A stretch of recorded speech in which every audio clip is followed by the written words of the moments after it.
Kini yẹn kan. Ṣé mo fà fọlábì yẹn tẹ́lẹ̀ kan? Mo mú tán. Ìjísè mo mú tán lẹ́ẹ̀kan. I said no, you didn't. You wanted to? Just give me small. I think it's semen. You want more?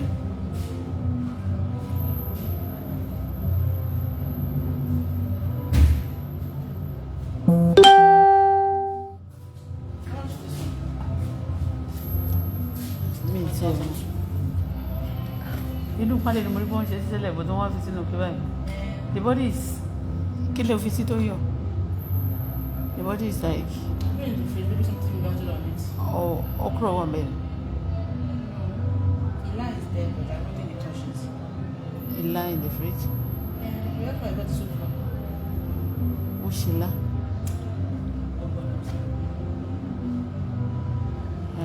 What about the way do that is long there before? You say you don't like it. I told you a long time ago. I told you like 2 days ago. What? What's that? No.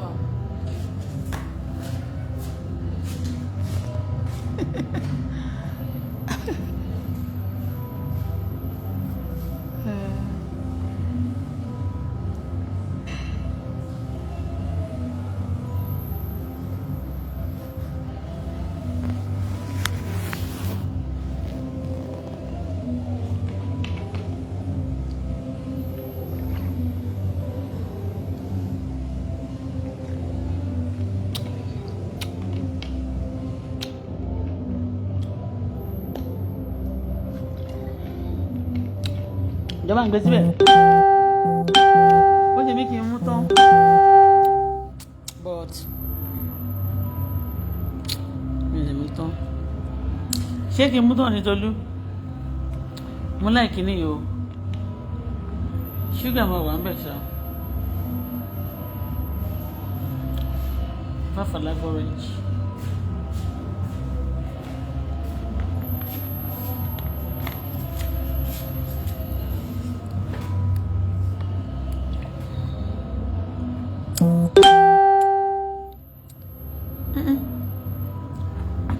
Something is inside there. Look at it. Yeah, it's No. What is this? orange. No, look at this thing. Ijilele.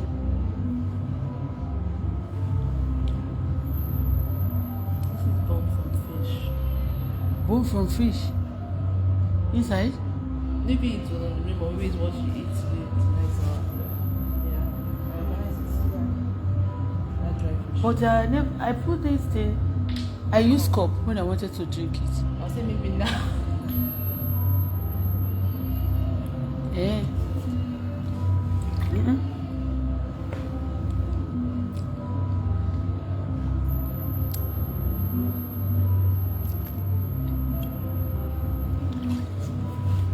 You don't want to taste it? Welcome. Wọ́n ṣe bíi pé bóyá rírọ̀ yẹn orange ni. Ó fẹ́ dàbí orange kó báyìí tí Mara ń Dubai gbà yẹn. Ó ti gbàgbé tó wà ní Canada náà. Bọ̀ kò pọ̀ yẹ́ ó wà Canada. But ìyẹn bó ṣe wà ní Canada yóò dẹ̀ pé kì í ṣe made in Canada. Mi ìmọ̀ ìlú tán ti kó wá bọ̀ tó máa dàbí pé orange wà nínú ẹ̀ báyìí. You don't want? No. Take now. Are you sure?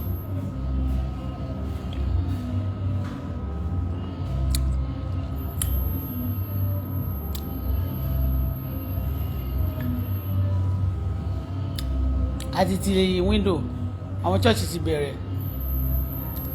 Yóò rò lé ní.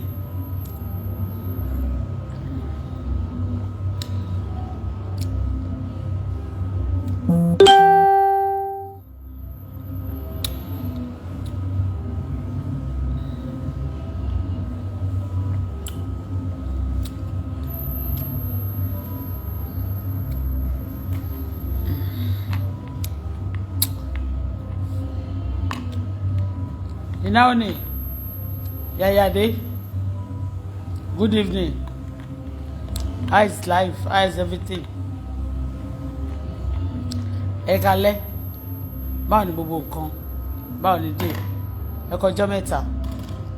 Ṣàlàáfíà ni.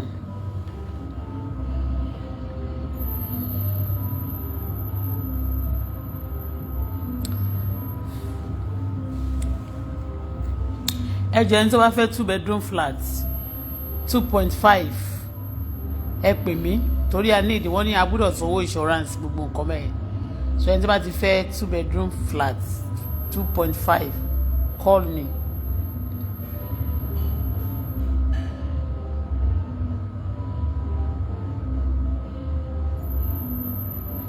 $2.5.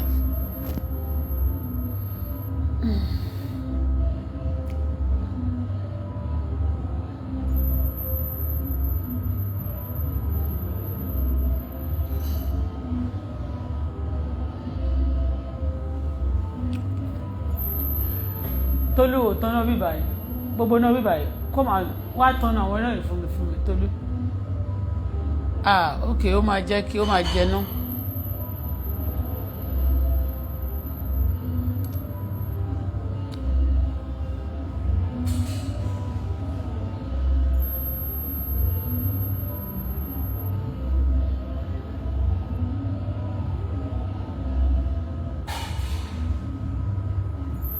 Ṣọ́ọ̀ṣì ti bẹ̀rẹ̀ áńjọ́ ni.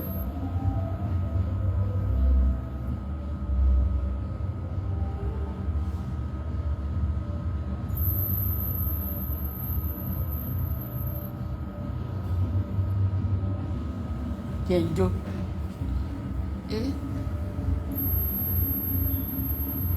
Holy Mary o, Holy Mary o, Holy Mary o, Holy Mary o.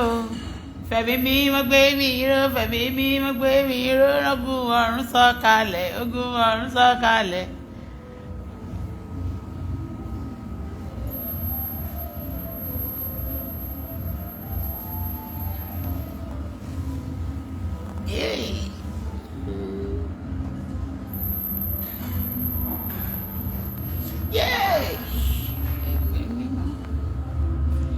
Mi ìṣeré o, ẹ̀mí mímọ́ o, ẹ̀mí mímọ́ sọ̀kalẹ̀.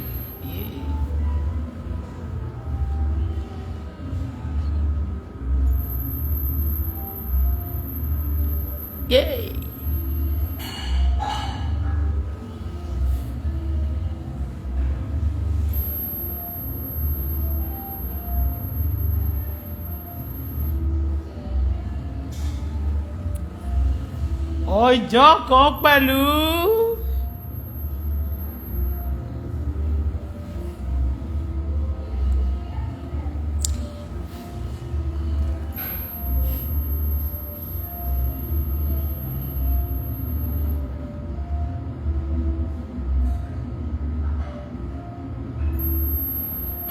mo dúpẹ́ ọ̀la fine ọjọ́ kan pẹ̀lú Ìdòwú Lawal thank you ọjọ́ kan pẹ̀lú.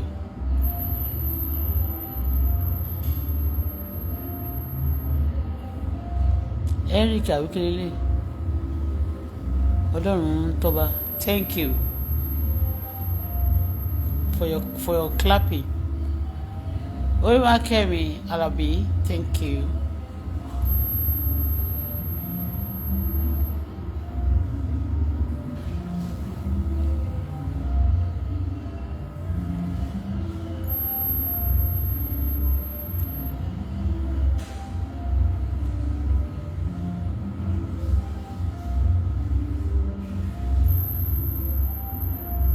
Yay!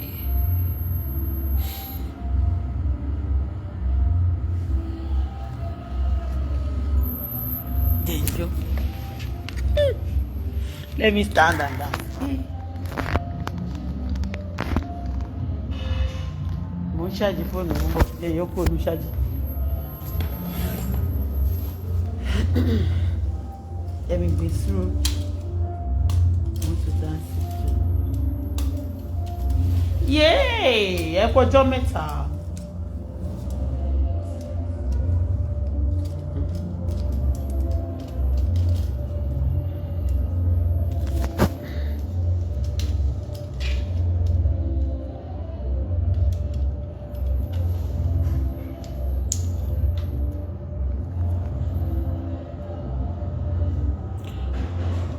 Only when are you coming back to Canada? Buy ticket for me. I'll be coming tomorrow. Buy ticket for me. I'll be coming tomorrow. Buy ticket for me. I'll be coming tomorrow. Yeah.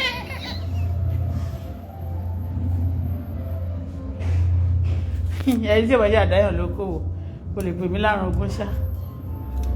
Tolú, why do Tolú? Mo fẹ́ ṣí kíní látẹ̀kọ́.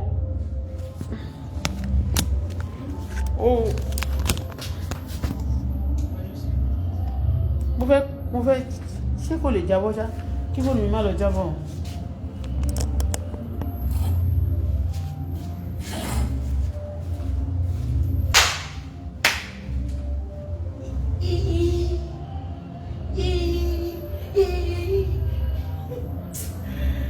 Honestly, and so many questions lọ́wọ́ mi yẹn. Ṣé mo dá inú buy ticket for me? Should I send my details so that you can buy the ticket for me tomorrow? When you buy the ticket tomorrow, you can tell me when to go. When you buy ticket for me now, you tell me when to go.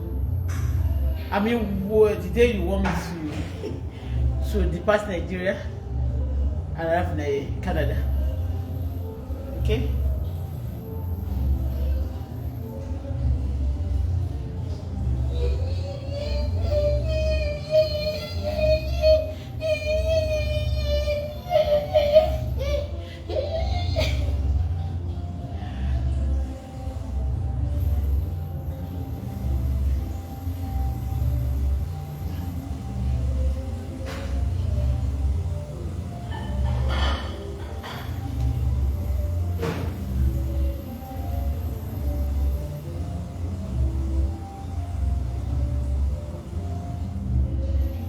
Kí ló bá tán bẹ́ẹ̀? Okay, kí ló bá tán? Buy me my ticket. Oh yeah, tell me the day to move. And then I will tell you. The day I arrive in Canada. What, Shebi? You are so concerned. I love those of you. No money, no friend. Oh yeah, no money, no friend. No money, no friend. No money, no friend. No money, no friend. No money, no friend. No money.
Ẹnìkan lè ti sọ ẹ báyìí.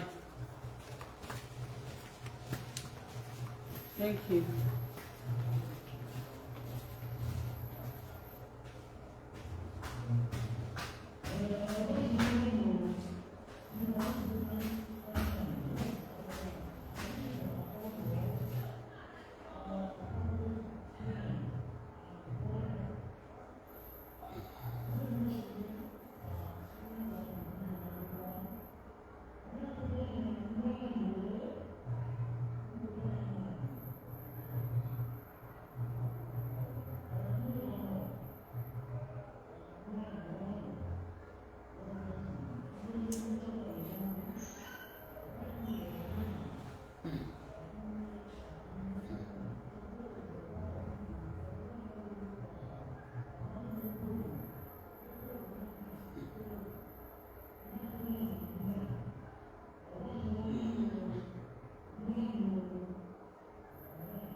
Tolúwa gbé kónkóló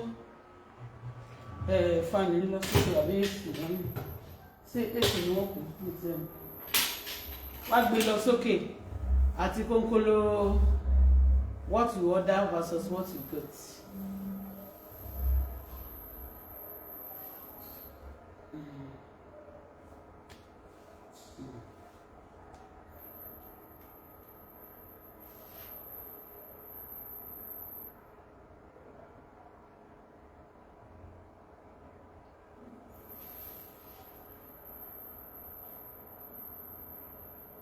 You say I should tell you why I left Canada. You must be stupid. Did I tell you I left Canada?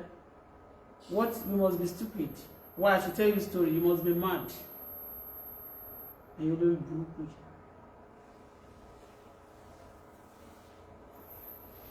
Who are you for me to tell you? I'm in Nigeria. When I was in Canada, I spent 8 years before visiting Nigeria. I've not even spent 6 months in Nigeria. Why are you bothered? Why are you worried? Enemy of progress. Evil. That Purumbaki gbogbo yìí foolish gbogbo èèyàn tán gbogbo ìtẹ́fẹ́ mọ̀ ń pa mi yẹn go be finding out you have money lọ sọ́wọ́ kó máa béèrè àbí kó lọ béèrè lọ́wọ́ ó lè lọ béèrè lọ́wọ́ Google recharge your data very well so that Google will tell you mo sọ fún pé mo fi Canada sílẹ̀ olórí burúkú I should tell you kò ní dá fún wọ́n tó sọ̀rọ̀ yẹn. I will tell you why I left Canada. Ó ṣí èrè ní mo sọ fún ẹ pé mo fi Canada sí bá fi Canada sí kí ló kàn yín mo ní mo fi Canada sílẹ̀. You criminals. You are a criminal. You want to gang me because you don't want some of your secret to be open. The law will expose it. Either you like it or not, your secret will be open. The law gbogbo máa pẹ́ tẹ gbẹ́ sílẹ̀ tẹ dẹ sílẹ̀ yẹn yín ló máa mú àti yálà yáyà àti gbogbo ìròyìn àti lẹ́yìn ẹni jèrè. Ó ṣì lọ. Don't ask me silly question. I come and tell you. But don't do me tell you me. Reason I left Canada.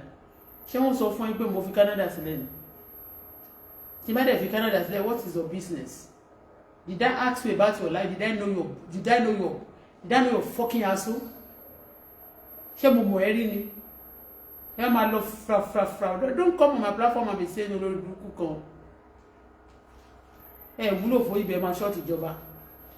Kó ṣì lọ you criminals.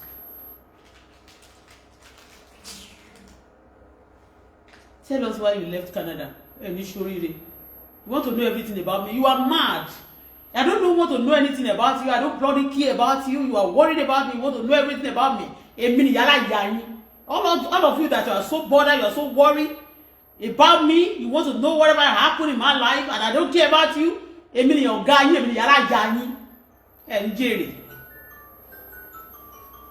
care. If I want to know anything about you, I'll be me. Important. But you want to know everything about me? You want to know everything about me? Anything tó bá ṣẹlẹ̀ nílé náà wọ́n fẹ́ plant èèyàn sí bí ikú ló máa pa gbogbo yín. Ikú òjijì ló máa pa yín gbogbo ẹnikẹ́ni tó plant. Well, let me tell you, one blogger wà lórí social media mo lálàrí òun gbẹ́ kòtò. Kòtò tó gbẹ́ yẹn wo ló máa sùn sí. Bet me.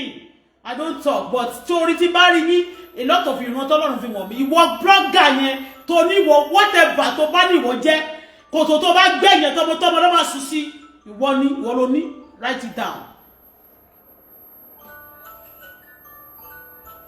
Only what is the problem with that? I should come and tell you why I left Canada, why I visited Nigeria. Did I tell you? Did I inform you before coming? Did you pay for my... What did you... Kilo conche for me? Tell me your contribution to my life. That you want to know everything. You want to know something about me. Who are you, by the way? Kilo bag me. Kini importance here nínú ayé mi. To be believe I can tell you, oh, ni sorire fún question to obìnrin yẹn. O follow my share because you are not a good friend. You are not a friend. You are not even my follower. You are just those people trouble me. Those of you on the social media to trouble me. Ẹ máa ṣòfò tile. Ọ̀run máa rán òfò sílé yín, ìjì la máa jà yín. Ó ní dá fún ẹ. Don't trouble me. Stop it. If I shut up my mouth and I mock of gbogbo yín lẹ̀ fún Ọlọ́run kó ṣe ìdájọ́ yín. Don't come and ask me silly question. Kò ní dá fún yín. Olórí burúkú olófò.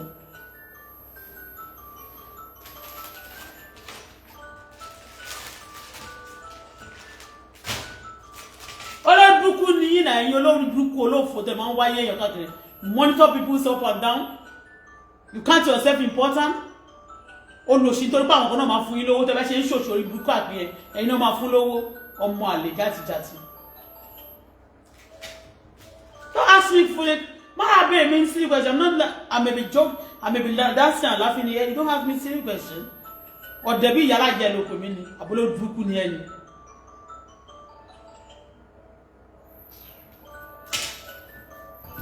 No shit.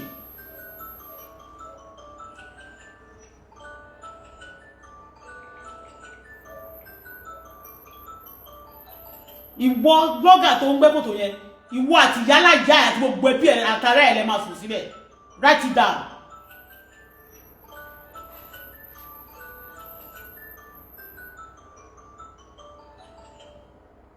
I don't come for you. Wọ́n yẹ mọ́ lọ́rọ̀ láti sọ. A lot of things don't ṣẹlẹ̀. But when every time tẹ́ bá ti ṣe lẹ́yìn kan gbé wá síbí, mo wá sọ̀rọ̀ ayé wá sọ̀rọ̀ ayé di ẹ̀ ń tẹ́ mama blog. I leave you for God. Ẹ̀mí èṣù tó wà nínú yẹn mo fi yín lẹ̀ fún. Kọ́lọ́run kó kẹ́mi èṣù nínú yẹn kó bá mi pa yín dànù. Kó ṣèdájọ́ yín. Dábòrò báńkì yín lẹ́ẹ̀kan sí. Gbogbo ọ̀tá mi dábòrò báńkì ṣe é gé yín òfò lẹ́ṣẹ̀.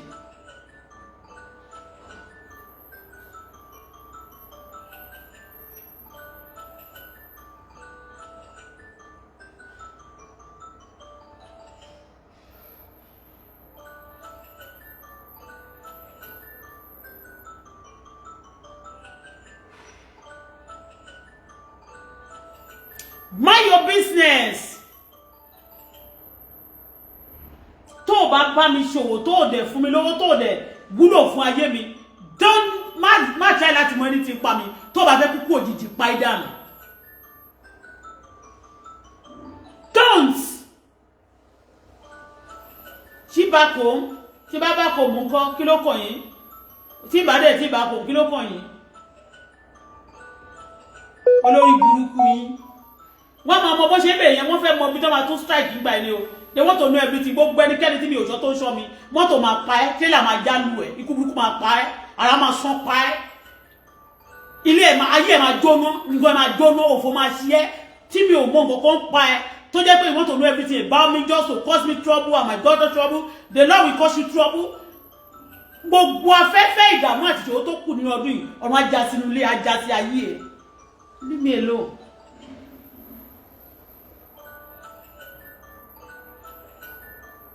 Actually back home. What's your business with me?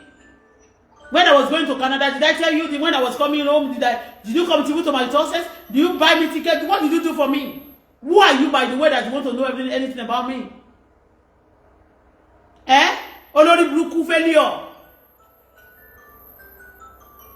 Olófò gbogbo wọn máa validate ara wọn lórí social media as if they are somebody. Olófò olórí burúkú yín. I'm just watching you, olórí burúkú. Àwọn tó bá jókòó sójú ọpọ ní Facebook náà náà jókòó sí tí tó ń bẹ̀ ní iṣẹ́ burúkú wọn ò gbádùn náà. You both crazy.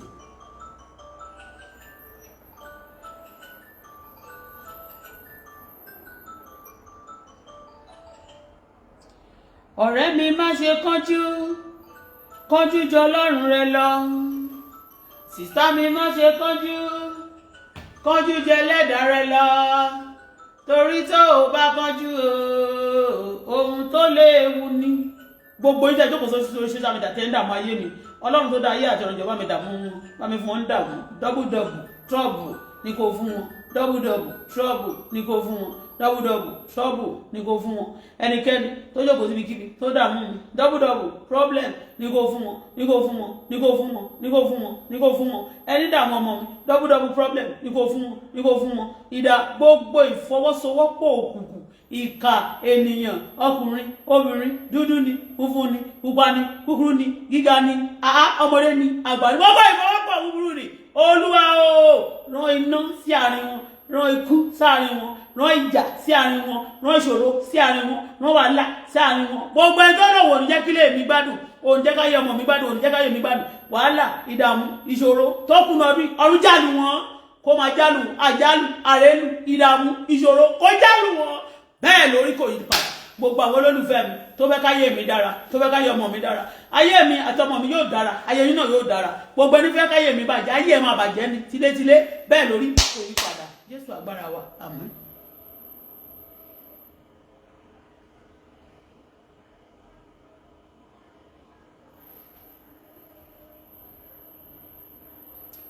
olórí burúkú Auto-Bola is depressed bí Bọ́lá ló porúkọ ara tiẹ̀ náà Auto-Bola William you are depressed yálà yẹ depressed babala depressed yálà yàyà depressed depression ló máa pa gbogbo ara lẹ́yìn ló máa pa gbogbo yín po anybody that wish me depression wèrè ló ìyá ẹ̀ máa ya wèrè akusi òbí àlàpà bàbá ẹ̀ máa sínwín gbogbo yín depression máa pa yín from depression to depression ẹ ó ṣòfò dànù bó ṣe rí nìyẹn kò yí padà Jésù Olúwa wa amen whatever you wish me is your portion ó ní ṣoríire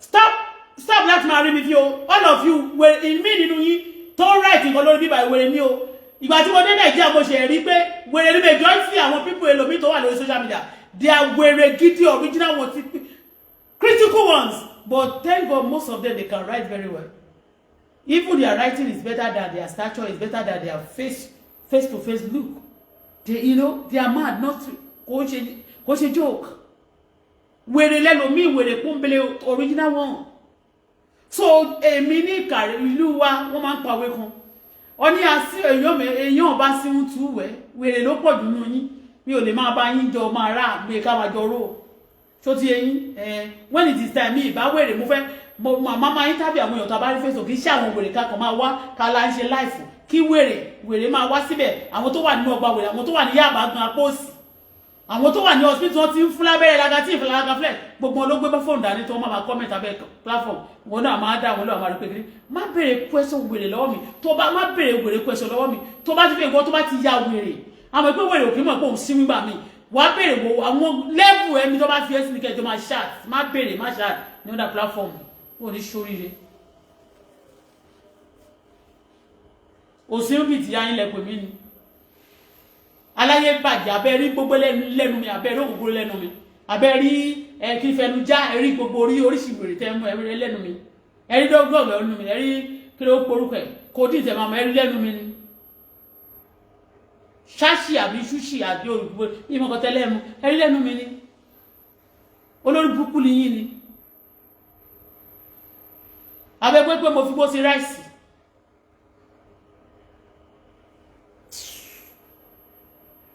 ṣé gbogbo mo fi bó ṣe ráìsì àbí mo ń ṣe àgbogbo mo yọ gbómu ẹ gbọ́ bẹ́ẹ̀ ni ẹ ní àwọn ẹgbẹ́ yín tó ń tewé tó ń tegbò tó ń yọ ìgbómu tó ń yọ ìró omi gbómu ni ẹ ní sóríire ẹ̀yin àtàwọn ogúdó àwọn tó ń bẹ̀ yín iṣẹ́ olójúkú lábúrò ń bá kì í lálẹ́ yìí wọlé sọjọ́ Friday òfò ní gbogbo ẹjọ́ tá mi máa ṣe.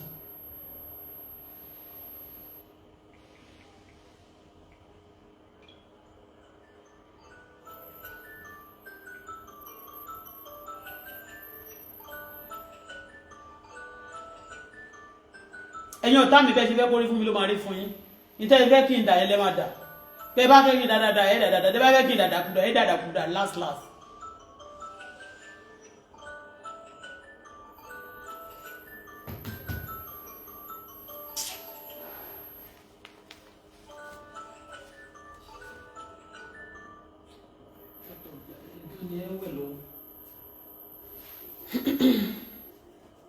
wọ́n ní tíìsì wọn.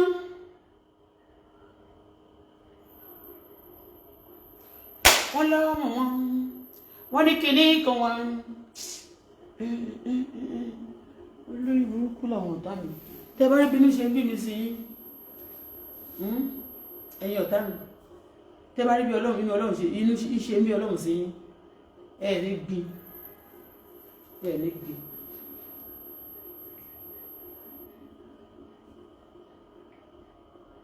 lórí burúkú ni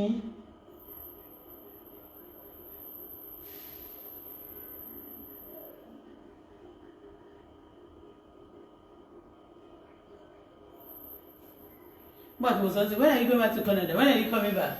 Okay, money go ra ticket wa. You just want to know everything about me. You see, those of you want to know everything about me, and I don't know you, me more laying, me more knowing, me more anything about you. You want to know everything about me. You could look my wallet, you go to my wallet.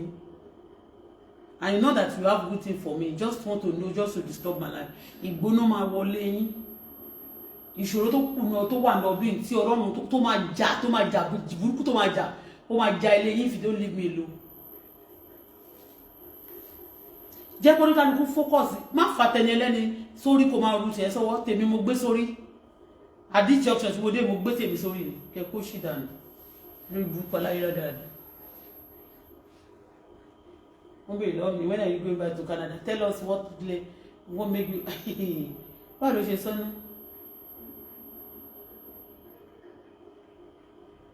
The reason why you left Canada. So I spent 8 years before coming to Nigeria. And after getting my paperwork, òfin wo ló sọ pé mi lè visit ìlú mi.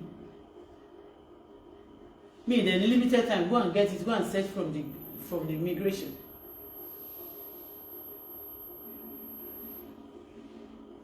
You are wicked soul. Olórí burúkú wẹ́n tó ń ṣèkà fún mi. Tẹ́ fẹ́ mọ gbogbo ọ̀nà láti tún dá mi dúró. Ọlọ́run máa ṣèkà fún yín. Ọlọ́run máa rún ayé yín. Ọlọ́run máa gbọ́ ayé yín mẹ́rọ̀fọ̀. Ọlọ́run máa jẹ ayé yín di nǹkan tí ò value mọ́. Ọlọ́run máa gba ìsinmi yín kúrò. Gbogbo ẹni yọ mí lẹ́nu tó yọ ọmọ mi lẹ́nu. Ọlọ́run máa ba ayé yín jẹ́. Ọlọ́run máa sa ayé yín dìdàkudà. Lójijì Ọlọ́run máa kọlù yín awo yín sọ̀rọ̀. Ọ̀tọ̀ mú kọtẹ́ ìfẹ́ sọ̀rọ̀ ni. Ẹni tó bá ti fẹ́ rent ilé 2 bedroom flat call me 25. That's 2.5 ni. Òdì.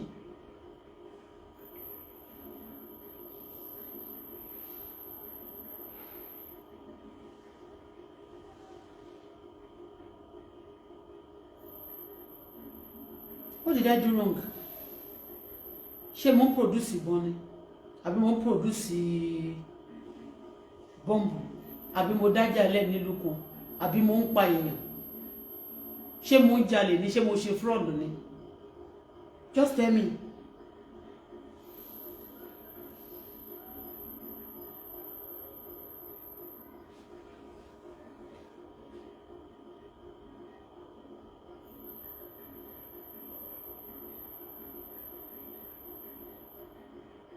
Focus attention on yourself. Shift your attention away from me. Stupid people. Idiots. Numbskull. Kò sọ́pọ̀ lọ́kọ̀ kọ́ lórí wọn. Yàtọ̀ sí pé kàn fi aṣọ China kàn fi máa ṣe aṣọ kàn máa fi cover up gbogbo gbèsè ayé dọ̀tí.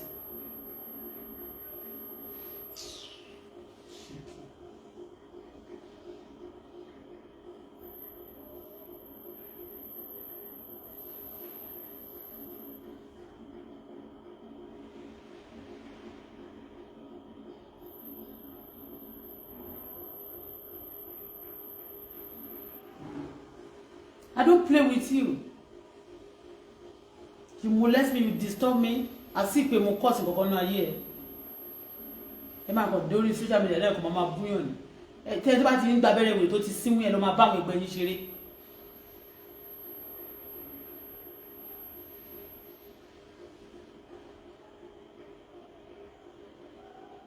Ẹ gbọ́ pé wèrè mo fi gbàwé ní Canada ni. Ní ìfi wèrè gbàwé náà.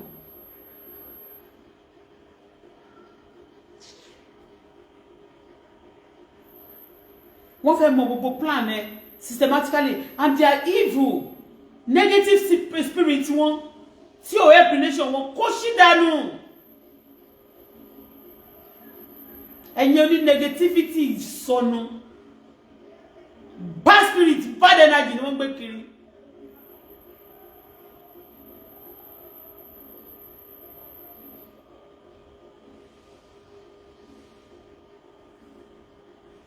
Ìwọ tí mi ṣe competition pẹ̀lú tó ń ṣe competition pẹ̀lú mi Ọlọ́run bá mi tiẹ̀ Ọlọ́run bá mi sọ ẹ́ sínú òkun pa Ọlọ́run bá mi àfomi gbóná baptize ayé ẹ̀ Ọlọ́run bá mi sọ ẹ́ sínú iná ìléru.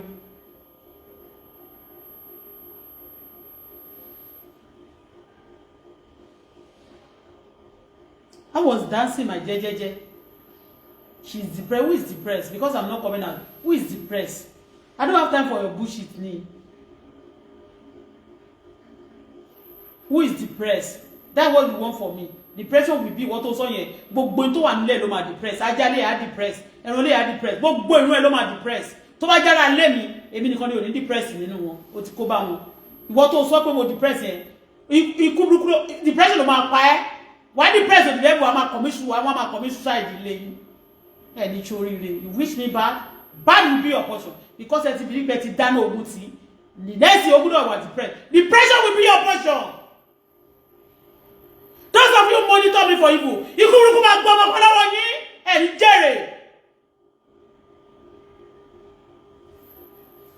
I'm angry. Okay? I was here to just kick on my business. Kick on the sorrow, kick on the journey. Now you are saying that she started sending your rubbish message. Bola is depressed. Kò ní dáa fún ẹ. Gbogbo nǹkan tó wà nílé ẹ, wọ́n tún nǹkan tó dáa nínú family ẹ ló máa bàjẹ́, ó máa depressed ni. Tó bá jẹ́ family mi ló kọ kíní yẹn, èmi kò ní bàjẹ́ fún mi. Ó máa bàjẹ́ bẹ́ẹ̀ ni tó kọ. Á bàjẹ́ fún gbogbo iṣẹ́ owó ẹ. Á bàjẹ́ fún nǹkan tó kọ. Á bàjẹ́ fún ọpọlọ ẹ. Á bàjẹ́ fún ìlera ẹ. Gbogbo nǹkan ẹ ló máa bàjẹ́ fún láyé.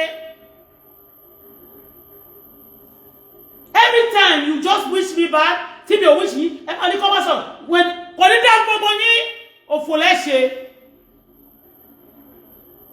Ikú burúkú ló máa gbé yín pa. Keep up, leave me alone. Enough is enough of your bullshit.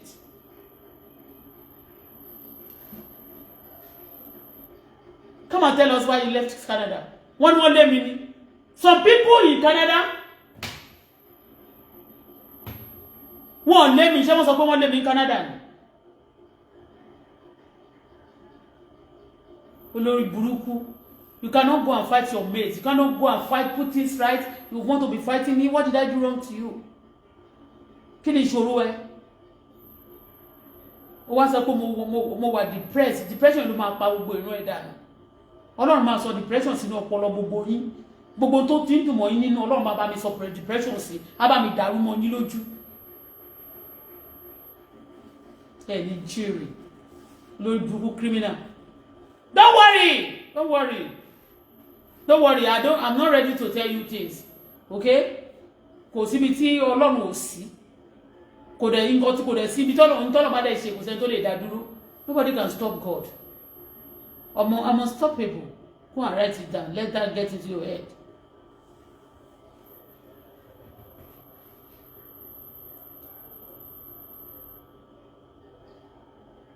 Ṣé ojú mi jojo o mọ ohun tó wà depressed ni gbogbo tó yẹ kí n ṣe lónìí mo ti ṣe mo jẹun mo máa n tó bá wù mí ni máa ṣe mo wẹ̀ àwọn tó bá ní depression. Let me tell you, those people are depressed. Somebody like you that are depressed, ẹ̀yin lẹ máa mu gbó tẹ́ bá mu gbó ẹ lè ṣe kankan, ẹ máa mu gógóró, gbogbo nǹkan burúkú lẹ máa ń jẹ ságara yín because of depression. 2, ẹ ní well on time, ara yín máa rùn bọ̀nbọ̀nbọ̀n bí ara ẹranko wo ló máa ń rùn gan burúkú yẹn, ẹ máa rùn bí ìdùn. Ẹ gbọ́, ẹ máa rùn bí ìdùn. Ẹ ní wà happy. Ta ló sọ fún yín pé mi wà happy? Àfi tẹ́nìkan bá kàn wá tó bá fẹ́ gbé negativity ẹ̀ bá máa gbé fún padà. Olórí burúkú, olóṣì. Ayé yín wà lójú kan. Ayé yín tí ò mú yes. Gbogbo nǹkan burúkú, ayé yín ò mú yes. Ẹ̀yin tọ́lọ́run òdùn nínú tẹ́ ẹ fẹ́ máa lá ṣúgà. Èmi tọ́lọ́run dára sí. Èmi tọ́lọ́run gbèjà. Èmi tọ́lọ́run tì lẹ́yìn. Èmi tọ́lọ́run ṣe ogun fún. Èmi tọ́lọ́run dójú ti àwọn ọ̀tá mi. Ẹ̀yin táyé yín bàjẹ́. Ó wá léèyàn depressed. Ẹni tó bá wà happy, tó bá depressed kò kí ń jẹun. Go and ask. Tó bá tó time tí máa jẹun máa jẹun. Tó bá tó time máa sùn.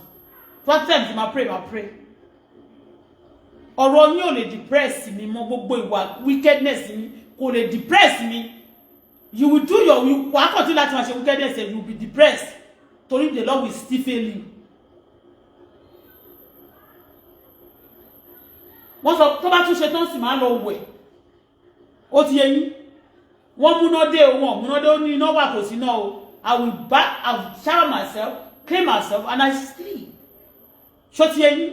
Mi ò gbé ọ̀rọ̀ yín sí, mi ò gbọ́rọ̀ wicked people yín sọ́kàn, mi ò dẹ̀ gbé sórí. So wicked people ni mo sọ nísìn. Àtàwọn tó wà depressed, tó bá mọ àwọn tó wà depressed ó ní mo sọ fún ẹ lónìí. Ó gbọ́ tó bá tẹ́ ẹni tó wà depressed, òun ni a máa sákì lórí social media bí wèrè tó kọ ọ̀rọ̀ yẹn. Wèrè a máa sákì lórí social media, máa kọ̀kọ́ kúkọ̀. Orí mi lọ́dà platform èèyàn pé nìkan ṣe sáà tó sáré mi rí mi bẹ́ẹ̀. Because I'm not depressed. Depression ló jẹ́ káwọn tó capture yín náà lórí media kó capture yín. Some of you ẹ̀yin bàbá àti ìyá àti ẹbí àtàrà lórí social media ni. Depression ni. You are depressed. Òun ló fi jẹ́ pé orí social media tó bá dórí social media ayé ò tí mú yes. At times yàtọ̀ sí pé yá ká gbọ́ news kan tó ń ṣẹlẹ̀ ní important ní orílẹ̀-èdè wa gogo. ká wo nǹkan tó ṣẹlẹ̀ lọ́dá country, ká wo nǹkan tó ṣẹlẹ̀ in the world. But torí nǹkan tẹ́yìn bá ṣe ìtẹ́ṣe ṣe yá màmá you are not you are nothing, you don't make sense, you don't make sense to me.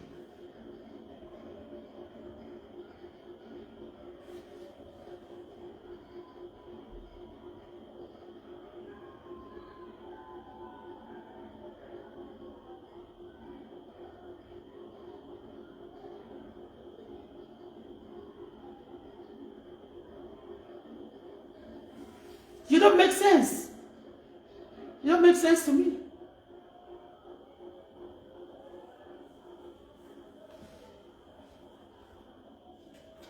You don't make sense to me. Mo máa ń ṣe nǹkan tó make sense ni. Time is money to me. Time is value. Time is precious. Check me out. Anybody that knows me. I do things tí bá fẹ́ ṣe ní kíní ni. Ó ti yé. Èmi ò gbé ayé lifeless yín, meaningless yín, useless life yín. I don't know gbé o. Bí owó ò sí lọ́wọ́ mi, mo ní ẹ̀jẹ̀ lọ́wọ́ mo my quality ó dúró dáadáa. Ṣó ti yé yín mẹ́yẹn. Ẹ̀yin tẹ́ wà depressed, ó yẹ pé orí Facebook ni ẹ má máa sálọ, ẹ má máa sábọ̀. Ẹ má máa sálọ, ẹ má máa sábọ̀, ẹ má máa dàbí ajá tí wọ́n nà ní òrùka ògùn. Tí ò sinmi tó kù díẹ̀ tó fẹ́ kú dànù.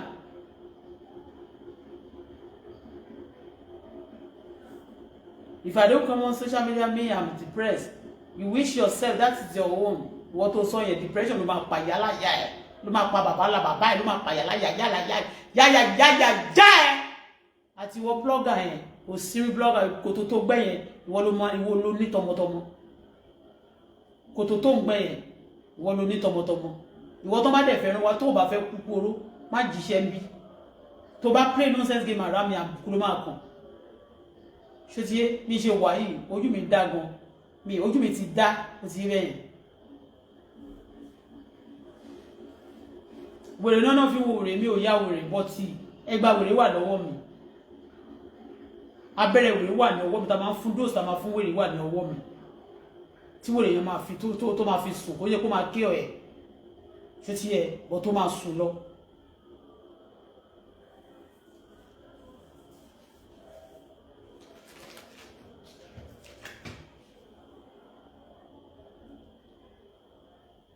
Wọ́n kàn máa disturb ẹ kí ló dé kó sì lọ́jọ́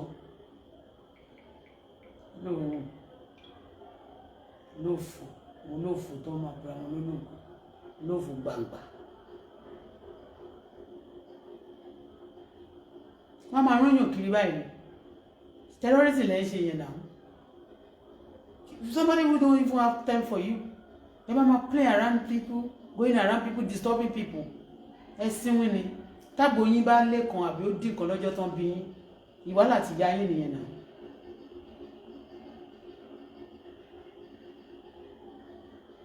Ètò ní kí ìyá yín fi wẹ̀ ló mú.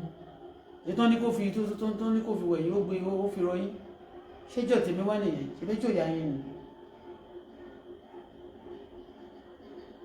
Ìdí mo fẹ́ sọ ń sìn ó ti divert mi.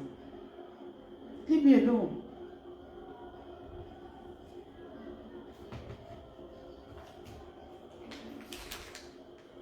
Wọ́n máa wájà káàkiri orí social media ni wọ́n máa wá ìtọ́ máa drag wọ́n tó bá ló ń wá mi níjà Ọlọ́run máa bá mi bá ìjà fúnra rẹ̀ Ọlọ́run tó dá ayé àti ọ̀run ògbòjà kẹ́rù ògbò níjà máa bá mi bá ìjà. Orin wo ni mo fẹ́ kọ lẹ́ẹ̀kan yìí? Mo fẹ́ kọ orin kan yìí. Mo ti gbàgbé.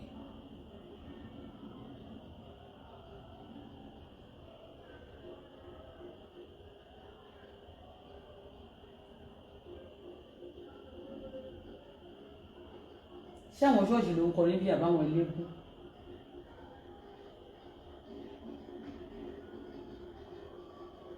Irú ìlú wo tún lélẹ̀ tó ń lù báyìí?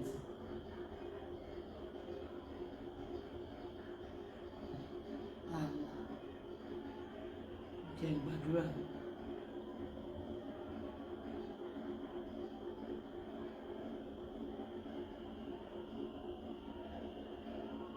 Tolúwa ni mí.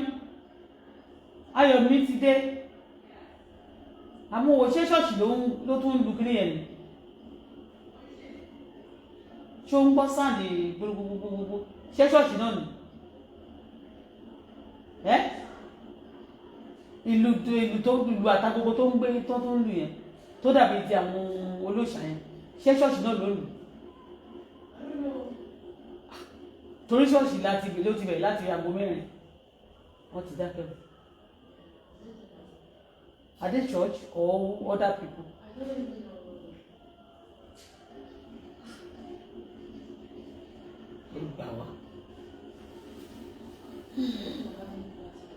They are having party? Níbo tún nìyẹn? On the streets. Yeah.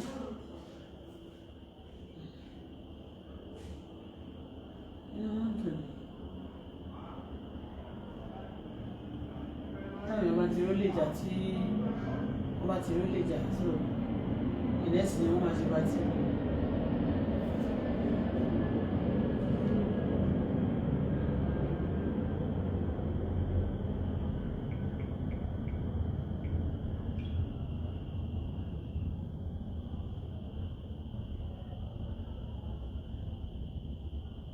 Anyway, ẹ̀yin olólùfẹ́ tèmi tẹ́ wà lórí social media níbí, I still love you, my real fans, those who always share me, who love me, I cherish you too. But my enemy, I may not know you, but let me tell you the truth, to be frank with you, Ọlọ́run gbọ́ kórìíra yín. Although God loves sin, He hates sin, because we continue to abide your sin, and you want grace of me to be with you, is a lie. Come on, really one. You get it? If you don't get it, forget about it.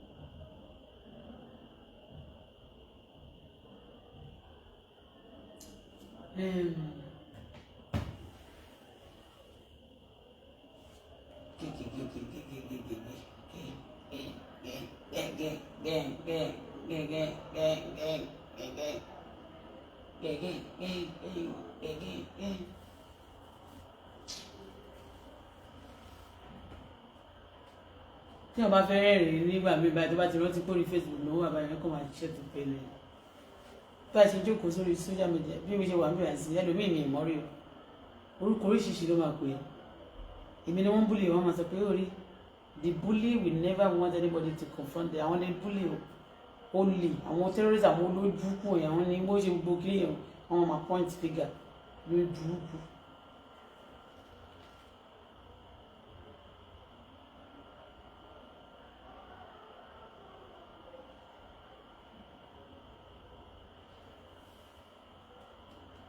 Gbogbo àwọn tó fẹ́ràn mi tó fẹ́ràn ọmọ mi Ọlọ́run bá mi fẹ́ràn wọn Olúwa fẹ́ràn mi bàbá fẹ́ràn mi Olúwa fìfẹ́ wọn sí mi jù báyìí lọ Olúwa fìfẹ́ wọn sọmọ mi Olúwa fìfẹ́ wọn sí mi Olúwa fìfẹ́ wọn sí ọmọ mi Olúwa fìfẹ́ wọn sí mi fìfẹ́ wọn sọmọ mi gbogbo àwọn olólùfẹ́ mi ní kò fìfẹ́ wọn sí Olúwa fìfẹ́ wọn sí mi bàbá fìfẹ́ wọn sí wa Olúwa fìfẹ́ wọn sí wa Olúwa fìfẹ́ wọn sí wa ayérayé fìfẹ́ wọn sí wa Olúwa fìfẹ́ wọn sí wa Ọlọ́run fìfẹ́ wọn sí wa Olúwa fìfẹ́ wọn sí wa gbogbo iṣẹ́ òkùnkùn gbogbo iṣẹ́ ibi lórí ayé wa Ọlọ́run bàjẹ́ gbogbo iṣẹ́ àwọn ọ̀tá Ọlọ́run dàrú Olúwa ṣàánú fún wa Olúwa gbé agbára wọ̀ wá bàbá mi àti Ọlọ́run mi má jẹ́ ntẹ́ o má jẹ́ ntí o má jẹ́ kọ́ ọmọ mi tẹ́ má jẹ́ ntí o gbogbo àwọn tó mọjọ́ ìbí mi wọn ni mọjọ́ ikú mi ló dé o lágbára Kristi ló dé o ẹni tó mọjọ́ ìbí ọmọ mi ò ní mọjọ́ ikú ẹ̀ wọ ní o we shall not die young but live to the glory of God. My well wishes, I pray for you. The Lord will support me and you will support our children, will support our home. The Lord will support us financially, materially, moral, spiritually, academically, not good for the Lord will support us. God bless us. Thank you, Father, for this wonderful night. I worship you, Lord. We can use the burial. Say, I don't worry, Baba. I don't do a miracle. You are shining for me. Lord, agbára kò ṣe é bí sí kò ṣe é rí fún kò ṣe é pa gbogbo ẹnikẹ́ni tá a bá sì súnmi fún tó bá sọ̀rọ̀ ẹ̀dùnkún fún mi lábẹ́lẹ̀ olúwa bá mi lù ní àlùbọ́lẹ̀ àlùbá mi ní kò lù gbogbo ẹni tí a bá gbàdúrà fún tó sọ̀rọ̀ ẹ̀dógún fún wa olúwa gbé ẹ̀dá bẹ́ẹ̀ ní àlùbọ́lẹ̀ ní kò lù àlùbọ́lẹ̀ ní kò lù wọn gbogbo ẹnikẹ́ni tí bá gbàdúrà fún tó bá sọ̀rọ̀ ẹ̀dógún fún mi olúwa gbé ẹ̀dá bẹ́ẹ̀ ní àlùbọ́lẹ̀ àlùpàrà láìsí kò lù bẹ́ẹ̀ lórí kò yí padà.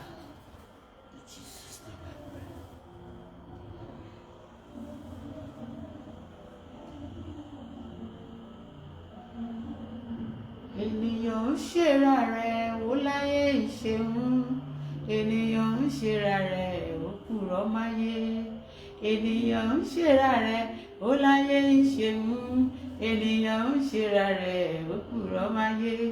ẹ̀yin olè ẹ̀yin tẹ́ ìjà mi ló lè yẹn olè ara tèmi máa jà yín ọlọ́run àbá mi ló lè sí yín ẹ̀yin tẹ́ ń jà mí lólè àtẹ̀yin tẹ́ fẹ́ máa jà mí lólè ẹ̀yin tẹ́ ń pinnu bí fún mi olè ara tèmi ọlọ́run máa fi hàn sí yín ó máa jó jà yín. wọ́n gbáyà láyà lọ sétí odò láàrin ọ̀gànjọ́ ìwẹ̀ méje ò lọ́jọ́ méje ò lórí omi ẹbí wọn lè rè wípé níbo ni wọ́n ti rí kà nínú ìwé mímọ́ èké ni wọ́n ṣe ò ẹ lọ sọ fún wọn.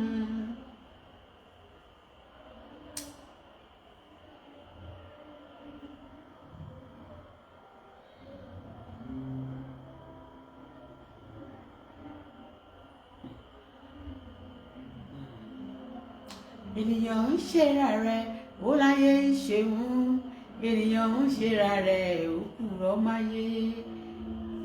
ẹ̀yin táyé bá ti ń ṣe ẹ dúró sí ọ̀dọ̀ yín bẹ̀yẹn ẹ yé purọ́ mọ́ mi mọ́ o ẹlòmíràn máa ní eléyìí kíní kan tó bá ṣèkà fún mi ọlọ́run máa ṣèkà fún ẹ o ọlọ́run máa bá mi lù ẹ ní àlùwò o ṣé wọ́n pé àwọn èèyàn kan wọ́n ní orílẹ̀ láyé ọ̀tọ̀ ọlọ́run ní àlùwò ti ọ̀run á lù ẹ ò dẹ̀ ní rí ẹ má parọ́ mọ́ mi ẹ yé ṣe ra yín mọ́ kẹsẹ́ pé Auto-Bola kan ló ń ṣe yín. mo ń gbọ́ wèrè kan tí ló ń gbọ́ pé ẹni tó kó kúrò nílé ń bì báyìí o torí gbà tó ní kó kó kúrò bó ṣe kó kúrò báyìí kò ju some days ló lọ nígbà ẹni tó ti kó tó di pé kó tó kó wá sínú ilé mi téèyàn bá máa kó wá sínú ilé mi sì máa ní kó lọ ṣe blood test kó lọ ṣe test hospital ṣó ti yẹn máa yẹn nígbà tó máa gbà sínú ilé wọ́n sọ wípé ìyàwó ẹ̀ mo bá sọ mo interview ẹ̀ lórí fóònù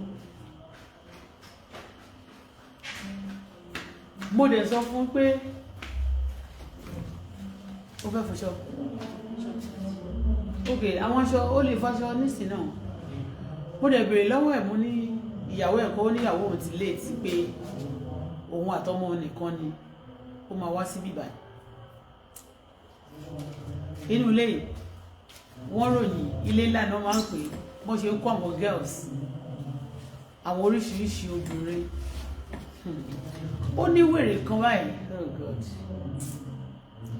I don't feel like talking ó ní gẹ́ẹ̀ kan báyìí lórí social media kí tẹ́ ṣe ọ̀kan gẹ́ẹ̀ yẹn sọ fún mi jọ́nà náà pé òun jẹ́ celebrity pé but Kogi State ni òun ti wá gẹ́ẹ̀ yìí máa ń fún mi ní information she's a pretty girl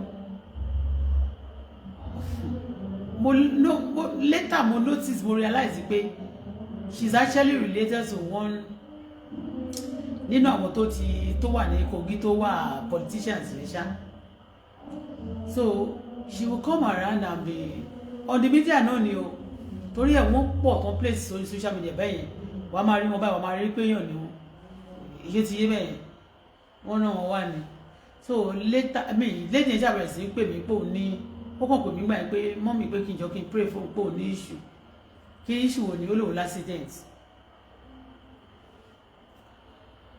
nítòótọ́ mo rẹ̀ rí apá ìwọ̀n gbé pop sí àṣẹ ẹni tí mò ń sọ yìí ó ti ń dáná ogun tìmí ti pẹ́ lórí social media tí mi ò ní mọ̀ bí mi ṣe ń gbàdúrà mi mò ń gbà àṣọ ó wá lọ níjọ́ kan wá lọ ní accident ìgbà tó ní accident yẹn tí kìíní yẹn ń get out of hand tó jẹ́ pé owó ẹ̀yẹn wá ń rust tó wá ń bàjẹ́ so ó wá believe pé kóun lọ bá woman yẹn máa gbọ́ o kóun lọ bá woman yẹn ó wá pray tó padà wá ó wá bá mi ó wá ṣe bí mú mi bí pé òun ṣẹ̀ṣẹ̀ join platform mi pé kí n jọ kí n pray fún òun l'accident ó dẹ̀ ṣe fídíò fi wọ̀n mí so ìgbà tó yá ìlú ẹ̀ wá ń ṣe mí mo bẹ̀rẹ̀ sí í fún lówó mo tún bẹ̀rẹ̀ sí í gbàdúrà fún ẹ máa gbọ́ o mo wá notice pé tí n bá wọ aṣọ kan irú aṣọ tí mo wọ̀ yẹn gangan tó bá máa jọjọ́ kejì àbí bí few days later ó máa lọ wá aṣọ yẹn ó máa wọ̀. Mo wá wò pé ẹni tó ń béèrè owó lọ́wọ́ mi tí ó ń ṣàlàyé bẹ́ẹ̀ yẹn kò lè wà in need of money kó jẹ́ pé ó máa lọ wọ aṣọ tí bá ti wọ̀ ní ọjọ́ kẹta. Do you understand me? They place her like that. Me in their mind mo continue láti máa ṣe nǹkan tí mo ṣe. Ó wá di ní ọjọ́ kan ó wá ní tí n bá ní connection kí n connect òun mọ́ ẹni tí ó bá lè tó bá ẹni tó lè gbé òun wọ padà sí industry torí pé òun ti wà out of it for some time gbà tó ṣàtì ní issue kankan bẹ́ẹ̀. Meanwhile bọ̀bọ̀ yìí ó ṣe wá sílé mi ńgbà yẹn tó sọ fún òun torí nǹkan tó sọ fún mi ńgbà yẹn pé movie producer lòun o pé but òun produce pé òun máa ń produce Yorùbá náà but pé but English gangan Yíbò kí ni ẹ̀ ló máa ń produce o. Ó dẹ̀ send gbogbo evidence mi oríṣiríṣi àwọn fíìmù àtàwọn Yorùbá náà tó ti partake nínú àwọn nǹkan tó ṣe. So pàtíkà ti bí tó wá yẹn tó wá sọ pápá òun ti kàn òun kankan bẹ́ẹ̀ inú ẹ̀ tí wọ́n ṣe mí ní gbogbo ìgbà yẹn. Ó tiẹ̀ ní wọ́n particular kí ni wọ́n fẹ́ fún mi ní Canada gba ìyàbọ̀ owó kan tí mo ṣàní ṣó ti yín bẹ́ẹ̀ exactly owó yẹn gangan lọ́mọ yẹn sọ pé ó ní pé tá a bá ṣe mú mi pé ó máa tà dáadáa wá ní kò sí problem. Mo wá ní òkè kó lọ rí ẹni tó gbénu lẹ́gbàá tó sọ pé movie producer lòun. Ó wá mo fún àdírẹ́sì ilé mi kẹ́ máa gbọ́ o ibi tí mo stupid dé mi ì dẹ̀ stupid torí pé mo máa ń finú wéyàn kò sí nǹkan tẹ́ máa ṣe fún mi gbogbo tẹ́ bá lè fẹ́ ṣe orí yín lẹ máa fi gbé ẹ máa wò ẹni tí tẹ́ bá lè fẹ́ ṣe ẹ máa rí pé ẹ̀yin lẹ kòtò tẹ́ bá gbẹ máa rí pé ẹ̀yin lẹ máa ṣubú síbẹ̀ nígbà tó bá yá. So mo ṣàní kó mo ní kó wá bá máa yẹn pé kó ṣe estimate nǹkan tí ó bá máa lò iye tó wà ń cost. Yes máa yẹn nígbà yẹn mo sẹ́ẹ̀dì mọ́tò kan sí Nàìjíríà so mo ní kán pàkẹ́ sínú ilé ń bíbá oye tó ń ná mọ́tò yẹn gbà yẹn òun gangan ni máa yẹn sọ pé a máa fi ṣe movie yẹn. But before the time mo continue láti máa pray. Lady yẹn wá bíbá yìí òun àti máa yẹn ya picture wọ́n sẹ́ẹ̀dẹ̀ sí mi bá fi wọ̀nyí sí ó dẹ̀ pé fóònù lórí fóònù ní picture yẹn wà. So mo wá sọ fún máa yẹn mo ní òkè tí wọ́n bá ti san owó mọ́tò yẹn pé so màá try láti invest owó yẹn sórí mọ́tò yẹn. But before the time kíní kankan mo kàn bẹ̀rẹ̀ sí rí nǹkan kan arákùnrin bẹ̀rẹ̀ sí sọ̀rọ̀ fún mi mo bẹ̀rẹ̀ mi I pray about everything and God started revealing things to me. Do you understand that this girl the same girl yìí náà ni mo rán lọ sílé mọ́mì mi pé kó lọ ṣe birthday shout out fún wọn ní 2020 kọ́ ni àbí 2000 náà nígbà tí mọ́mì miss babe gba ẹ̀ mo tún ṣe birthday shout out ó lè máa ṣe birthday shout out ìyẹn mi pé wọ́n ti mọ gbogbo àwọn tó mọ̀ mí àtàwọn tó ti listen sí mi dáadáa àtàwọn tó ṣẹ̀ mí yẹn àtàwọn tí mo sọ pé wọ́n ṣèkà yẹn they actually part of the people sending people around ó wá sílé mi báyìí wọn àti máa yẹn wọ́n wá di ọ̀rẹ́. Meanwhile ẹgbẹ́ yẹn náà ó ní àwọn a lot of girls tẹ́ bá wo platform ẹ̀ lórí social media ìgbà mi ò máa share àwọn ladies pastors yes ó máa ń share àwọn ladies pastors ó máa ń share a lot of people ṣáà lórí social media yẹn but bó ṣe máa ń béèrè fún assistant lọ́dọ̀ mi I noticed that none of them kò sí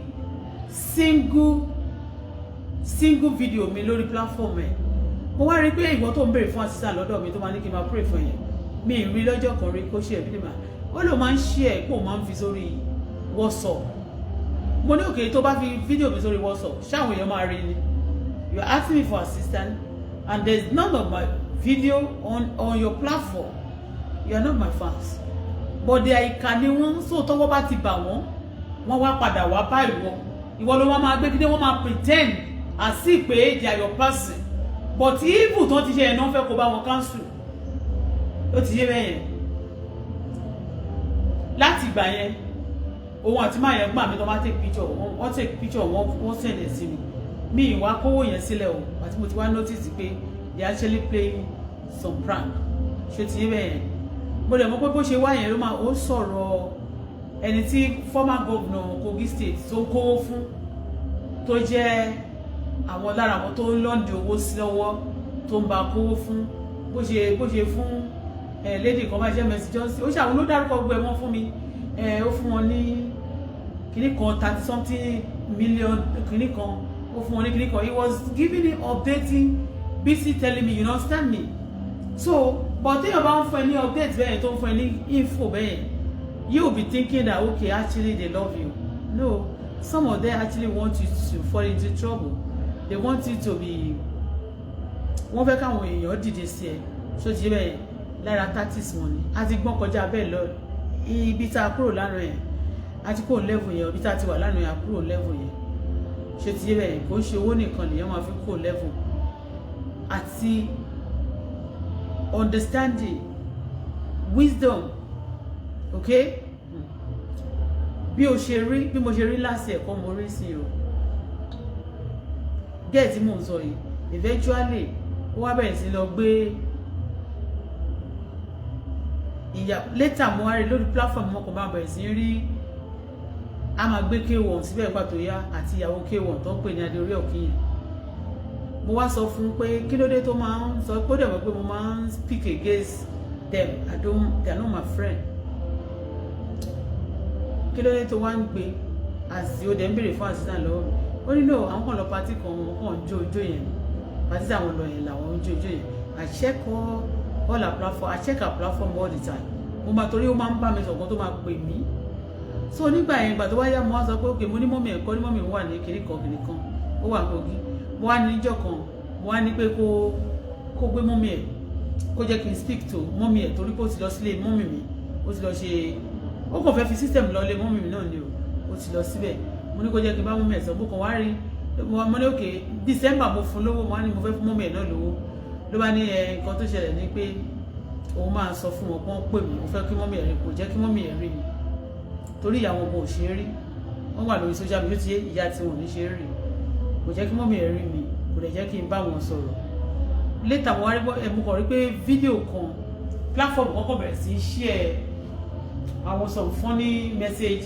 like your family some of your family wọ́n lọ sóko some of your family they are poor the richest man in Nigeria the richest woman in Nigeria only poor person in family ẹ̀ ṣùgbọ́n ó wọlé sórí yín àbí kò wọlé ẹni tó lówó jù in the world ó ní ẹni tó poor nínú family ẹ̀ ó ti yé so if poor people if I have people I mean people that are poor in my family ṣé mi gan ti ní owó ni and again tí bá lówó gan mi lè make everybody rich because I'm not God do you understand so they plant them around like that just to be disturbing you so that tó bá tún ti tó time fún wọn níbi òsì mi láyé wọn tún ní kán bẹ̀rẹ̀ pẹ̀lú àwọn ló tún máa bẹ̀rẹ̀ sí í gbé ogun tì ẹ́ máa bẹ́ ìjà tó bá wá láti disturb ayé mi àbí láti yọ mí lẹ́nu Ọlọ́run máa bá mi yọ ẹ́ lẹ́nu o wàá kàn rí pé ogun kékeré ló gbé tẹ́lẹ̀ ńlá kan máa bù ẹ́ ni ogun á kàn bù ẹ́ bíi sójà àǹtí á bù ẹ́ bí ẹ̀fọn á fún ẹ ní malaria á jẹ́ kegungun so please téèyàn bá ti tọ́ ẹ má tọ́ téèyàn bá dákẹ́ jẹ́ kó wà lórí ọwọ́ ẹ̀ ṣòtíyé téèyàn bá tiẹ̀ tó bá tiẹ̀ wá dákẹ́ tó sọ pé òun ò lè jà ẹ bá pẹ́ tí ò bá lè jà Ọlọ́run máa ń jà fún ẹ̀yin tẹ́ lè jà tẹ́ lérò tẹ́ lè fi jà gan bẹ́ẹ̀ ṣe pọ̀ tó yẹ Ọlọ́run ẹ̀ tó Ọlọ́run pa ìṣẹ́jú kan tó bá ṣe lẹ́ pọ̀ tó yẹ ẹ̀ tó Ọlọ́run pa ìṣẹ́jú kan torí ẹ̀ mo bẹ̀ yín ni o ẹ̀ torí Ọlọ́run téèyàn bá ti lóhùn ìjà ẹ jọ mo tún sọ fún yín lẹ́ẹ̀kan mi ì sọ pé kẹjẹ kó gún mi ò bọ̀tẹ́ jẹ́ kémi mi torí pé ẹ lè jẹ́ kẹ́ fún mi space. máa yẹn wá jókòó ó máa ń jókòó síbí báyìí of course kó tó wá sínú ilé yìí ó máa ti ní issue nígbà tí ìyàwó ẹ̀ ti kú ní gbogbo ayé náà kẹ̀dẹ̀rẹ́ ó máa jókòó sí sitting room ní àmì níta mẹ́rin tó máa kó gbogbo àwọn ará àdúgbò àti gbogbo àwọn èèyàn oríṣiríṣi wọ́n máa ń travel from far come and sit in this compound yàtọ̀ sáwọn ọmọ kéékèèké tá a sọ pé bóyá wọ́n múná mú lẹ́sìn ní bíbáyìí àwọn àgbàlagbà náà kò gbẹ̀yìn bí hòtẹ́ẹ̀lì wọ́n fi lé wọ́n wá fi ń ṣe bí short time house ni òun ló jẹ́ kó dọ̀tí tó dàbí ibi tó ń tàn kankan sí.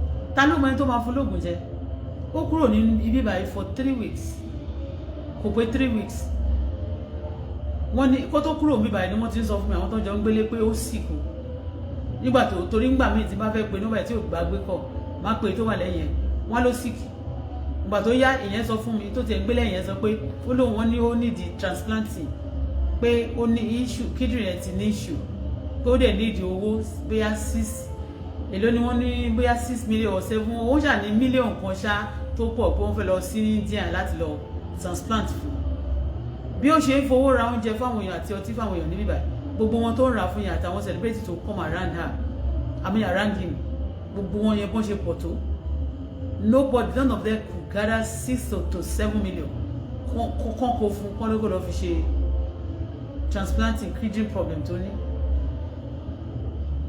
ó wá kú tán wọn máa gbọ́ pé ọmọ yẹn wá sọ níjẹ̀rẹ̀ tó lórí burúkú tó ń lo ṣọ́ọ̀bù tí ò san owó sí tó ìwà ń bẹ̀ ó ti ẹ kó kúrò ní ọ̀dì 15 ó tún pọ̀ ọlọ́pàá ní pé òun ò rí mọ́tò tó máa fi kẹ́rù gbogbo ẹ̀yin olórí burúkú tẹ̀ ń lò wọ́n ẹ lè fún lówó kó lọ fi gba ṣọ́ọ̀bù olùṣí ó wá ń sọ ní kọ́ọ̀tì ó wá ń sọ ní police station jẹ́ ẹlẹ́gbẹ́ ẹ ṣàbáwọn bẹ́ẹ̀ ò torí obìnrin ọkùnrin yẹn bó ṣe kúrò ní ilé ẹ̀ sí tó kúrò bẹ́ẹ̀ kò ju bí some days sí wọn ló ti kú olóòtú fọ̀ fún mi pé bọ̀bọ̀ yẹn ti kú ẹ̀yin àti ẹ̀wọ̀n dẹ̀ ló mú wá ẹ̀yin àti ẹ̀lẹ́jọ́ ń jókòó tẹ́jọ́ ní ìrí bọ̀bọ̀ yẹn rí first time tí máa rí nígbà tí mo wá sí Nàìjíríà tí mi dẹ̀ sọ pé mò ń bọ̀ nínú ilé tí mo bá gbogbo ilé tí wọ́n ṣí nílẹ̀ tí mo bá ọmọ like ọmọ kéékèèké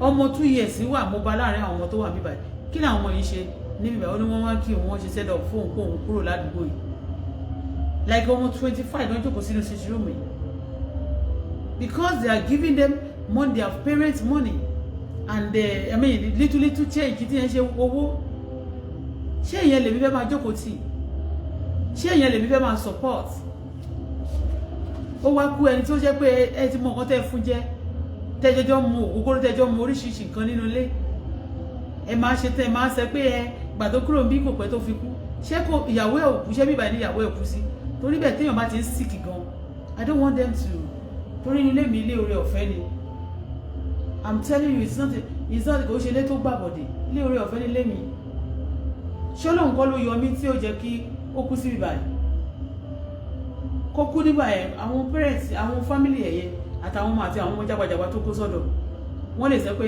àwọn ọmọ contract tó sign kọ́mọ kọ́ ìmọ̀ fún mi trouble lónìí ṣé Ọlọ́run kọ́ ló ṣe the Lord is perfectly working with me the God of perfection the God that creates heaven and earth that knows everything that can settle all things is working with me and he love me dearly ṣé kìí ṣe Ọlọ́run ló jẹ́ kí ó kúrò bíbá kó tó di pé ó lọ kú síbẹ̀ ìyẹn jókòó sí kò sanwó bẹ́ẹ̀ àwa máa bú mi èmi á máa gbàdúrà ẹ máa ṣèkà fẹ́mi èmi á máa gbàdúrà àwọn kan máa lò yín láti jẹ́ kẹ́yìn wá jẹ́ pàṣán fẹ́mi màá wá sọ pé ẹgbẹ́ tá a fi nà mí kọ́lọ́run sọnù sígbó Ọlọ́run á kàn fi ìka kò tí ẹ fọwọ́ kàn yóò kàn fi oníkàn ní kángẹ́lì kankan gbà yín dànù sígbó ẹ wá sọ pé Auto-Bola ni ogun ọ̀run tó bá mi ṣiṣẹ́ àtẹlẹ́dà tó fẹ́ràn mi torí pé kò sí ibi lọ́wọ́ mi kò sí ká lọ́wọ́ mi kò dẹ̀ sí ìwà burúkú kan lọ́wọ́ mi yàtọ̀ sí pé kí n gbàdúrà ẹni tó bá tẹ̀sí lóhùn kó fẹ́ ṣe mí níbi kọ́lọ́run bá mi ṣe níbi apart from prayer Ọlọ́run mọ̀ pé kò sí ibi lọ́wọ́ mi yàtọ̀ sí kí n tún ṣe rere fún yàn ẹ̀yin á wá jókòó nígbà tẹ́ bá ṣèkà tán ẹ máa sọ pé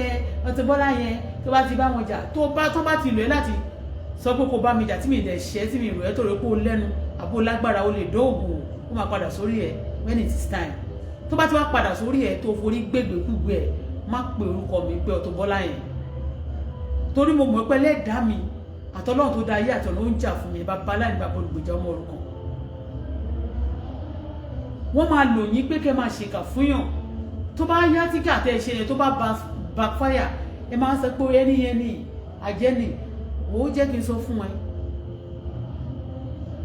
tó bá jẹ́ ó ní orúkọ èmi Ọlọ́run jẹ́ ju anything lọ talk of anything tó lè mọ̀ nínú ayé Ọlọ́run jẹ́ ju wọn lọ when you are nice mo tún máa ń sọ fáwọn èèyàn pé you are nice abi God is more better and nicer than you. You are wicked, God is also more wicked than you. Gbogbo nǹkan ló wà nínú Ọlọ́run. Wọ́n máa ń sọ jẹ́ bá ń bẹ̀ wọ́n o dẹ̀ máa jókòó wá ní pé ẹ lọ ṣe ìka fún ẹni tí ò yẹ kẹ́ ẹ ṣe fara fún máa ṣe tẹ́ bá ṣe tán jẹ́ bá ń bẹ̀ o jẹ́ bá ń bẹ̀ o àwọn tó bá ti ṣe nǹkan burúkú fún nǹkan burúkú máa ń ṣe wọ́n o.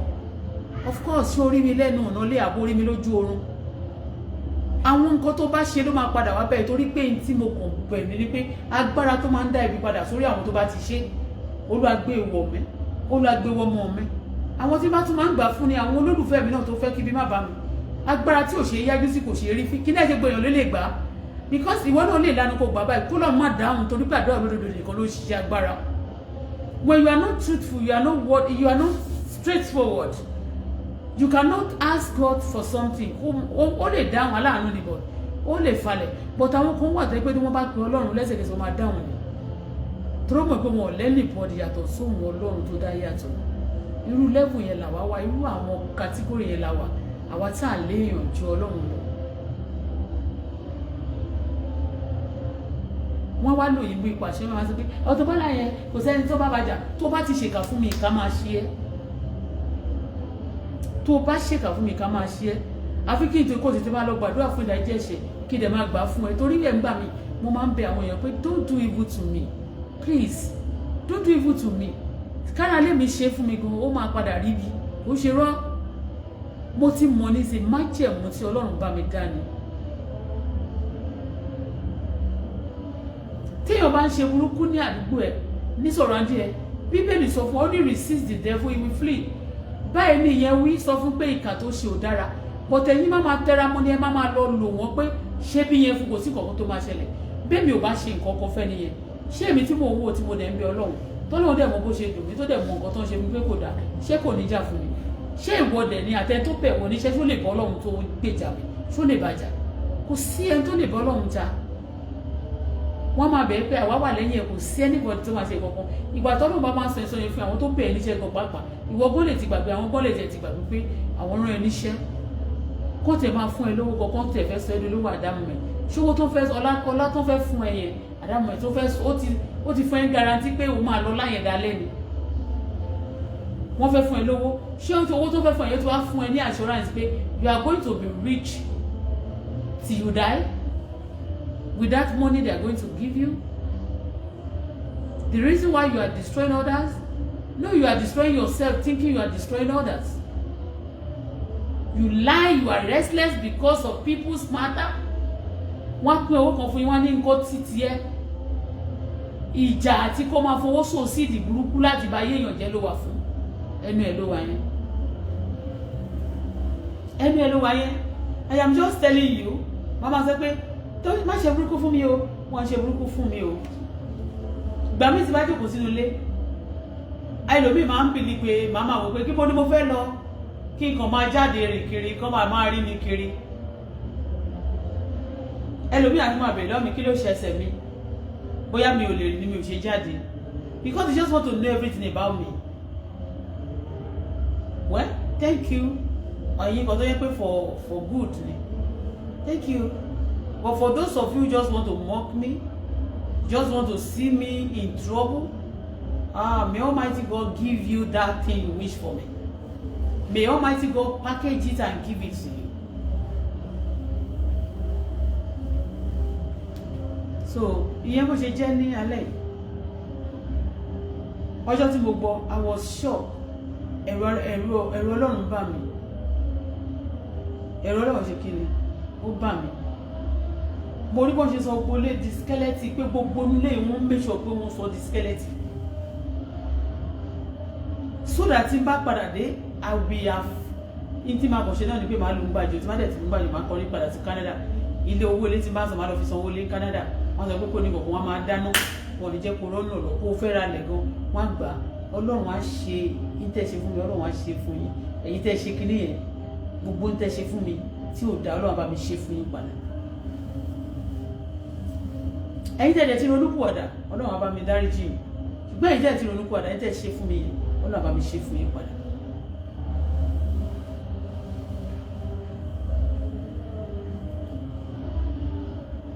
mi ò ṣe burúkú fún yàn wọ́n máa ní ẹ̀kọ́ ní sùúrù wọ́n á bèèyàn wá wọ́n bá ti tó wá ṣèkan nínú ilé tó bá ti ṣèkan wọ́n bà kan jẹ́ ọ wá ní pé Ọlọ́run ò gbọ́ ti yín ẹ máa ń sọ pé ẹ̀yin ń kọ́ ẹ̀yin lórílẹ̀‐èdè le ẹ jẹ́ kórílẹ̀‐èdè tòrò ẹ dẹ̀ jẹ́ kórílẹ̀‐èdè dára kẹ́ ẹ stop láti máa hùwà burúkú ni èmi ò sínú àwọn tó ń hùwà burúkú o torí kálukú bá dẹ̀ ti so òun ló máa gbà ẹ̀yin lè rò pé tẹ́ bá ṣe fún mi bóyá torí pé bóyá mo wà burúkú lẹ ṣe lè rí ṣe fún mi ẹ lè borí ó sọ pé a ó bá mi jà ṣùgbọ́n wọn kì yóò borí mi wọn ó dìde ogun nítòótọ́ ṣùgbọ́n wọn ò ní ṣẹ́gun mi èmi yóò ṣẹ́gun wọn wọn ó jọ sí mi lọ́nà kan ọlọ́run fúnra rẹ̀ yóò yọ sí wọn yóò dìde sí wọn ní ọ̀nà méje akọ́ pé kò sún ìjà olóró kan tí a lè dàpọ̀ mí èèyàn ní tí ó ṣe rere yẹn mi pé they will surely form but they will not prosper they will try to attend wọn ò ní wọlé by the time tí ó bá dẹ̀ padà tọ́lọ́ bá dá padà sórí wọn you see ó nìyẹn mo máa gbàdúrà máa ní mò ń pọ̀ mi tí ì dé ẹni bá ní má dé nìkan náà ni mi ò ní dé bá tí bá tún wá dé bá ẹni tó bá sọ pé kí n má dé pẹ́ẹ́ni inú òtún ní pẹ́ mọ́ láyé I do pray it it's my slang nígbà tí mo dé orí social media mi ń bọ̀ mi tí ì dé.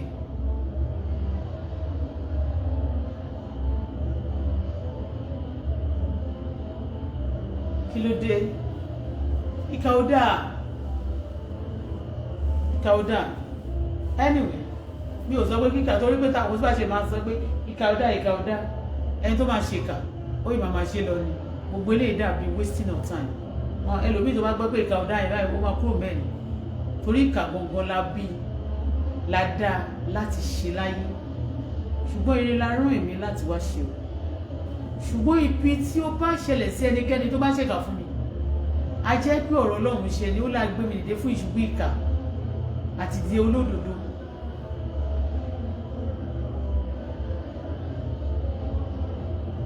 wọn rán mi láti ṣe búburú ire o ire lèmi dẹ̀ máa ṣe lójoojúmọ́ ire lè ló máa bá mi torí ire ni mo gbé ire ni mo so ire ni mo ṣe ire náà lè ní ó máa bá mi lójúmọ́ ló máa bọ́ mọ́ mi àti gbogbo àwọn olólùfẹ́ mi.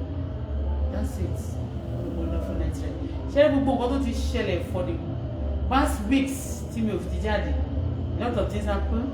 A lot of people want me to be showing them. Tọ́ máa tọ́ṣọ̀ yẹn. So bọ́n ṣe ń tí bá ṣe ń fún wọn ní update. Àwọn tó ń ràn wọn níṣẹ́ yẹn ni wọ́n máa dùn sí. I'm not going to update them. If you wicked me, I will go back to God. If you are doing evil to me, I will tell God they are doing evil to us. Daddy, I'm not saying anything because if I talk now, they will change my word. Into me about me, there's one name in it.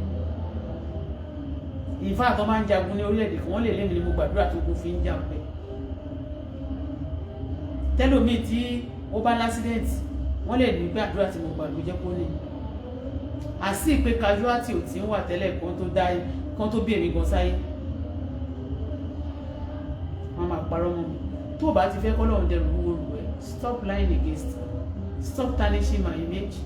Stop disturbing me and my daughter. Okay? Bye for now. Good night.